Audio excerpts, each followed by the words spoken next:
जानकी कुछ समय पहले बाहर मार्केट गई हुई थी। उनका पति घर पर ही था। राजेश जी उसके ससुर घर के पीछे वाले कमरे में रहते थे, क्योंकि बेटे और बहू ने उन्हें रहने के लिए पीछे वाला कमरा ही दिया था। उनका घर के अंदर आना बिल्कुल मना था।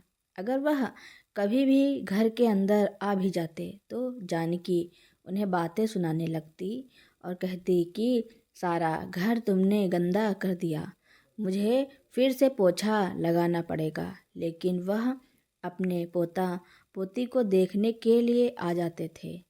इस बात से राजेश जी के बेटे को कोई फर्क नहीं पड़ता था।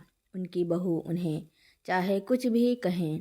भरी दोपहर में राजेश जी पानी के लिए अपने कमरे से बाहर आए, तभी उनके बेटे ने देखा। अरे बाबूजी, इधर उधर क्या घूम रहे हैं? क्या चाहिए आपको? आप कमरे से बाहर क्यों आए? अगर जानकी आ गई तो फिर चिल्लाएगी। राजेश जी डरते डरते बोले, बेटा बहुत प्यास लगी थी, कमरे में पानी नहीं था, इसलिए यहाँ आना पड़ा। क्या चाहिए मुझे बताओ और कमरे में जाकर बैठ जाओ। वह बस आती ही होगी, बिना बात ही नाराज हो जाएगी। बेटे ने बहू के बारे में बात करते हुए राजेश जी अपने कमरे में चले गए, जो कि कच्ची मिट्टी से बना हुआ एक पुराना कमरा था। कमरे में एक रस्सी बंधी हुई थी, जिस पर वह अपने कपड़े लटकाए रखते थे। और बेटे ने अब अपने पिता के लिए कुछ ईंटों पर एक प्लाईवुड रख दिया था, जिस पर वह अपने खाने पीने का सामान रख लिया करते थे। उसी कमरे के कोने में राजेश जी की खाट पड़ी हुई थी, जिसके सामने उनकी पत्नी की तस्वीर लगी हुई थी। अपने कमरे में जाकर वह लेट गए और अपनी पत्नी की तस्वीर को देखते हुए उनकी आंखों से आंसू बहे जा रहे थे और रोते रोते वह अपने अतीत में खो गए। जब से 60 साल पहले वह देवकी को अपनी पत्नी बनाकर लाए थे।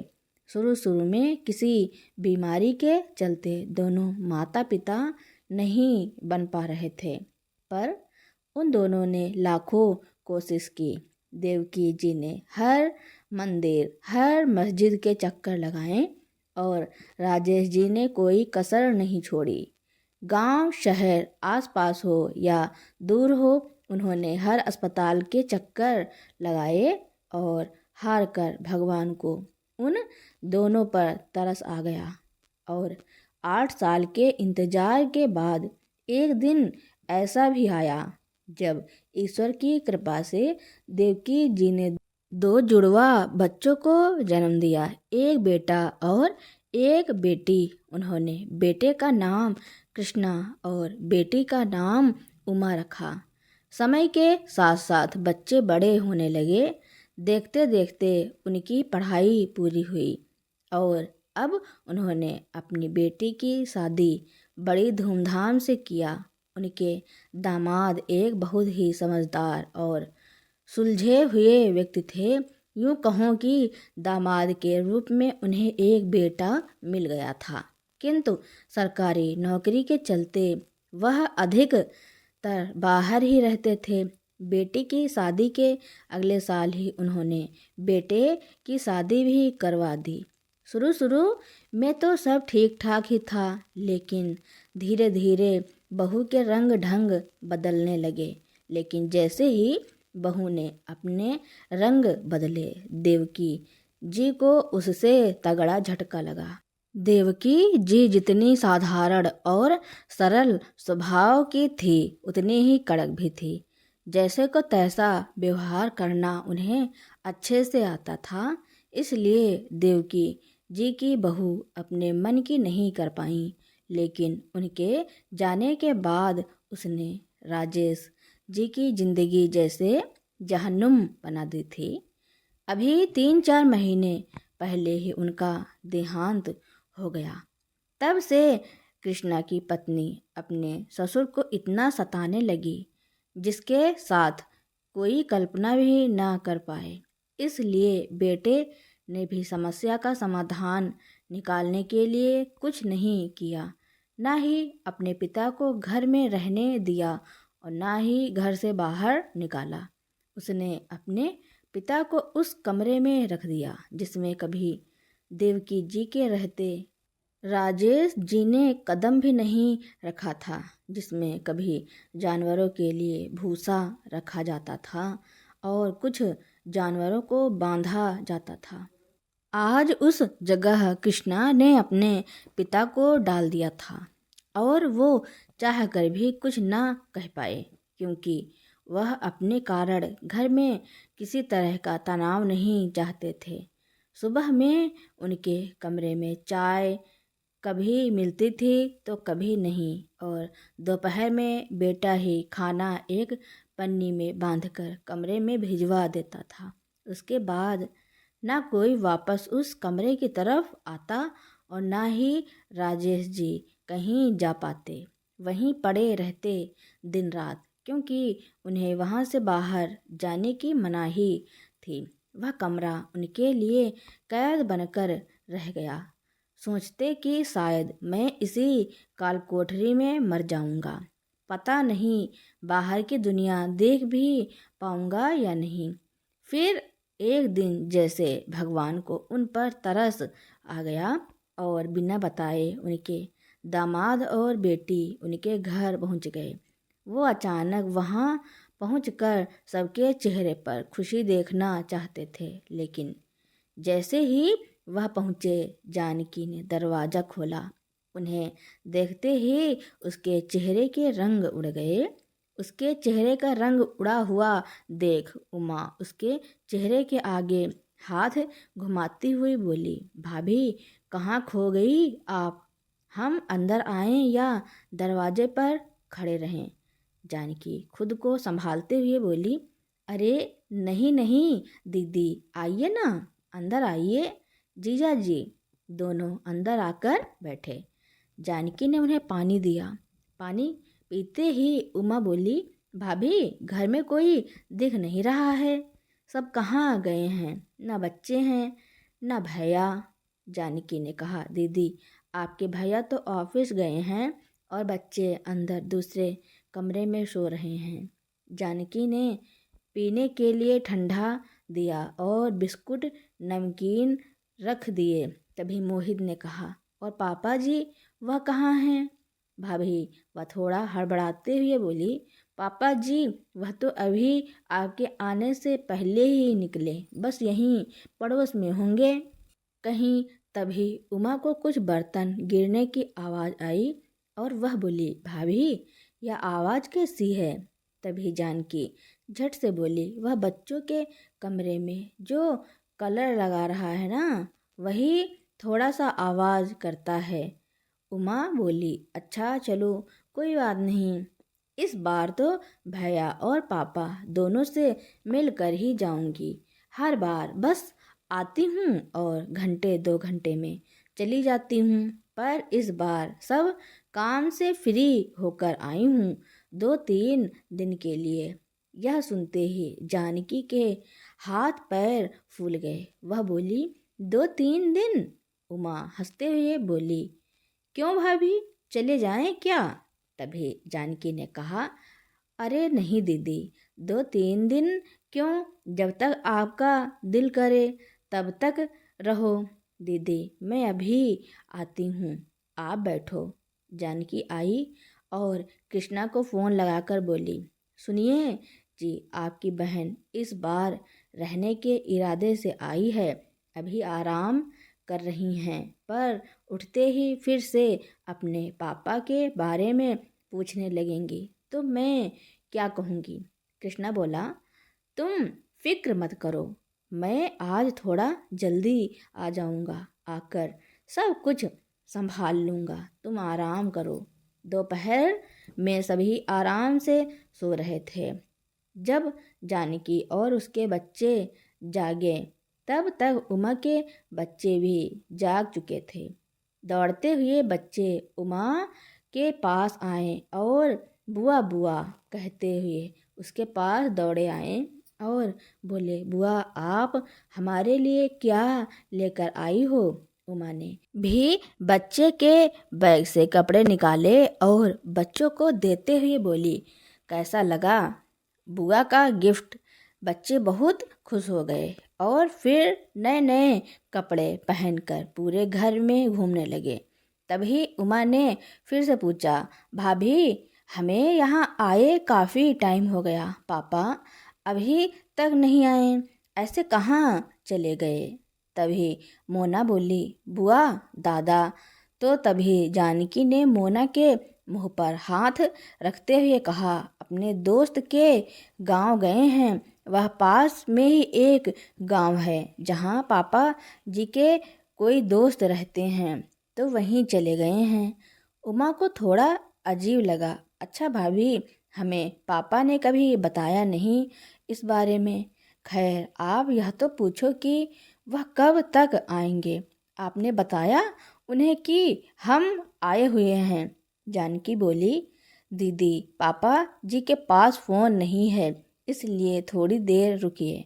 आपके भैया आ जाएं तो आपकी बात करवा देंगे।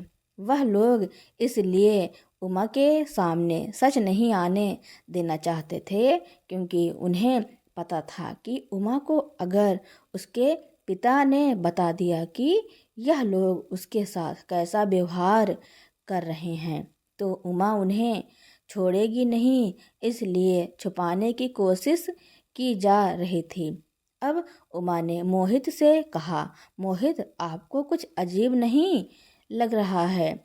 हम जब से आए हैं तब से पापा हमें नहीं दिखे और फिर पहले तो ऐसा नहीं हुआ था।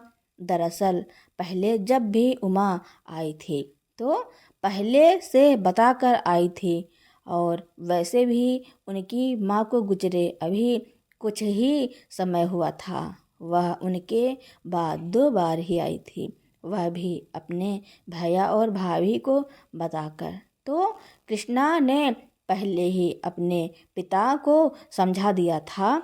उसने उनसे कुछ न कहा था। पापा के झगड़ों के बीच में उमा को क्या लाना? वह बिना बात ही परेशान होगी और फिर आज वह बिना बताए आई तो उन्हें अपने पिता की वेशभूषा सुधारने का मौका नहीं मिला। देखते देखते रात हो गई। अब कृष्णा भी घर पर आ चुका था। उसने ऐसा ही कहा कि पापा से मेरी अभी बात हुई थी। जब मैं घर आ रहा था तभी रास्ते में उनका कॉल आया था। पापा कह रहे थे कि वह सुबह तक आ जाएंगे। जब मैंने तुम्हारे बारे में बताया तो वह बोले कि अब तो लेट हो गया है, कल सुबह ही आ जाऊंगा। उमा भी चुप रही, पर उसे कुछ ठीक नहीं लग रहा था। उसे याद आया कि मोना जो उसकी भतीजी है उसे कुछ बताना चाह रही थी। उमा बोली, भाभी मैं बच्चों को आइसक्रीम खिलाकर आती हूँ, आप तब तक खाना तैयार कर रही हो ना? जानकी काम करने लग गई। आ गई महारानी रौब झाड़ने। देखो तो जरा, पता नहीं कब जाएगी, कितना काम बढ़ गया है मेरा। फिर भी वह झूठी हंसी हंसते हुए बोली, आप जाओ दीदी, मैं सब कर दूंगी। उमा बच्चों को लेकर बाहर मार्केट की तरफ चली गई और मोना से बोली, बेटा तुझे क्या खाना है? आज तू जो बोलेगी बुआ तुझे वही दिलाएगी। मोना की फरमाइशों की लिस्ट शुरू हुई। बुआ मुझे आइसक्रीम, बर्गर, समोसे, मोमोज। उमा टोकते हुए बोली, ज़्यादा नहीं खाना चाहिए। मोहित ने भी कहा, हाँ बेटा, सही में ज़्यादा नहीं खाना चाहिए। मोना को सारी चीज़ दिलाकर उमा ने उससे पूछना शुरू किया, मोना बेटा दादाजी कहाँ हैं? वह कुछ सोच कर बोली, नहीं बुआ मुझे नहीं पता। उमा ने खाने की सारी चीज़ मोना के सामने से हटाते हुए कहा, अच्छा फिर तो तुम्हें यह सब चीज़ नहीं मिल सकता। यह सब तुम्हें तभी मिलेगा जब तुम मुझे बताओगी। मोना बोली, अरे बुआ, मम्मी ने मना किया है मुझे कि आपको कुछ ना बताऊं, और आप समझती नहीं हो। उमा ने बोला, बेटा, मम्मी ने क्या बताने के लिए मना किया है? यह बात मुझसे क्यों छुपाना चाहती हैं? और अगर पापा घर में हैं तो मुझे क्यों नहीं मिले? और वह हैं कहाँ? मुझे तो कहीं नहीं दिखे। मोना बोली, बुआ, ऐसे कैसे दिख जाएंगे? दादाजी वह तो पीछे वाले कमरे में है ना। मोना बोली, बुआ, प्लीज़ आप मम्मी को मत बोलना कि मैं आपसे यह बात कहा है, वरना मम्मी मुझे बहुत मारेगी। उमा बोली, ठीक है बेटा, पर कहाँ हैं दादाजी, यह तो बताओ। मोना बोली, बुआ, वह जो पीछे जानवरों वाला कमरा है वहीं पर हैं दादाजी। उमा ने जैसे ही यह सुना, उसके तो जैसे पैरों के नीचे से जमीन निकल गई। वह चौंकते हुए बोली, बेटा, यह तुम क्या कह रही हो? दादाजी उस जानवरों वाले कमरे में हैं, पर वह तो बहुत समय से बंद था ना। वह बोली, उसकी छत तो भी खराब है, ऊपर से बरसात का मौसम, पता नहीं पापा कैसे उस कमरे में रह रहे होंगे। तभी मोहित ने कहा, उमा, परेशान मत हो, हम लोग अभी चलते हैं और देखते हैं पापा किस हाल में हैं। और फिर मौसम भी खराब है, किसी भी समय बारिश हो सकती है। आसमान की तरफ देखा और उमा बोली, हाँ मोहित, आप सही कह रहे हो। बेटा, चलो जल्दी जल्दी यह सब फिनिश करो, हमें अभी जाना होगा। मैं तुम्हें फिर कभी यह सब खिला दूंगी। और उमा बच्चों को लेकर वापस आए, देखा तो घर में जानकी और कृष्णा भी नहीं थे। उमा तेज कदमों से पीछे वाले कमरे की ओर बढ़ी। तभी उसे अपनी भाभी की आवाज़ आई। वह अपने ससुर से कुछ कह रही थी।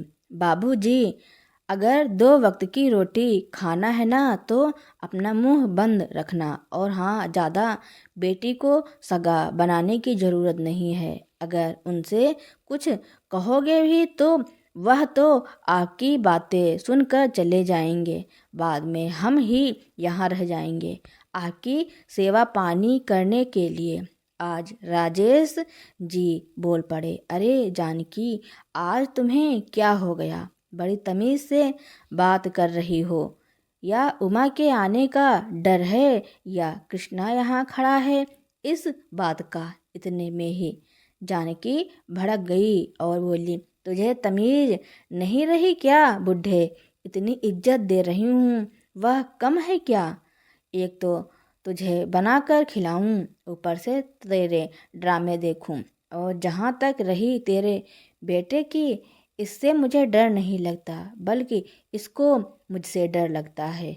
अगर मुझे गुस्सा आया तो मैं अपने बच्चों को लेकर मायके चली जाऊंगी और केस कर दूंगी कि तुम लोग मुझे दहेज के लिए मारते पीटते हो। और जहाँ तक रही तेरी बेटी की, तो वह तो 2 या 3 दिन के लिए है, इसलिए नखरे कम कर और उठकर यह साफ सुथरे कपड़े पहन ले। पता नहीं कैसे इस कपड़े को पहने पूरा टाइम रह लेते हैं। वह खुद को राजेश जी से दूर करते हुए बोली।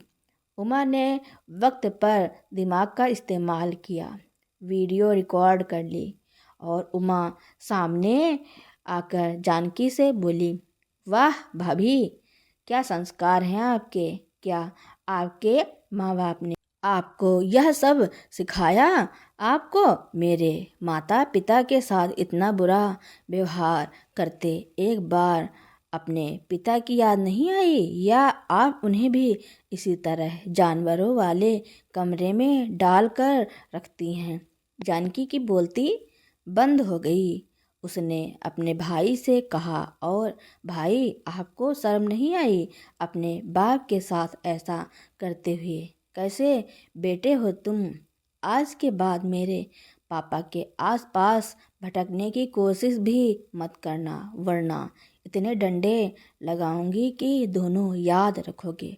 मोहित जी और बच्चे भी आ चुके थे और फिर मोहित और उमा अपने पिता राजेश जी को अपने साथ लेकर चले गए और राजेश जी ने जीते जी अपनी सारी जमीन और अपना घर भी उमा के नाम कर दिया था। जब तक राजेश जी जिंदा थे अपने नाती और नातिन, बेटी और दामाद के साथ सुकून भरी जिंदगी जिए और जब वह इस दुनिया को छोड़कर चले गए तो उमा अपने पति के साथ अपने मायके गई। अभी तक उसके भाई भाभी वहीं रह रहे थे। उसने वकील और पुलिस की मदद से उस जगह को खाली कराया और अपने घर को एक वृद्ध आश्रम में बदल दिया, क्योंकि उसके पिता को उसने जिन हालातों में देखा था वह नहीं चाहते थे कि वह वृद्ध व्यक्ति भी वह तकलीफ झेलें।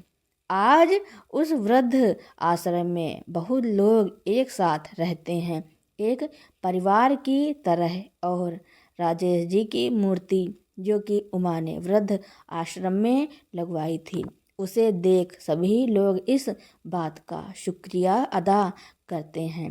राजेश जी वृद्ध आश्रम संस्था पूरे शहर में प्रसिद्ध थी और बहुत सारी ब्रांच खोली जिसमें बहुत से वृद्ध लोग रह रहे थे। अब जानकी और उसका पति कृष्णा एक किराए के मकान में रह रहे थे, क्योंकि उस घर को तो उन्होंने खाली करवा लिया था। उसमें वृद्ध आश्रम और अनाथ आश्रम खोला जा चुका था। कृष्णा को अपनी गलती का एहसास था कि उसने अपने पिता के साथ बहुत गलत किया है, लेकिन वहीं जानकी को इसका बिल्कुल भी अफसोस नहीं था। उसने अपनी ननद उमा से सारे रिश्ते तोड़ दिए थे, क्योंकि उसी की वजह से उसकी यह हालत हो गई थी। अगर वह अपने पिता की तरफ नहीं बोली होती तो आज वह घर, जमीन, जायदाद उसकी होती। दोनों पति पत्नी के दिन ऐसे ही बीत रहे थे। तो दोस्तों, उमा ने अपने पिता के लिए जो किया उसके बारे में आपका क्या कहना है और यह कहानी आपको कैसी लगी कमेंट में ज़रूर लिखना। मेरी कहानी सुनने के लिए आपका बहुत बहुत धन्यवाद।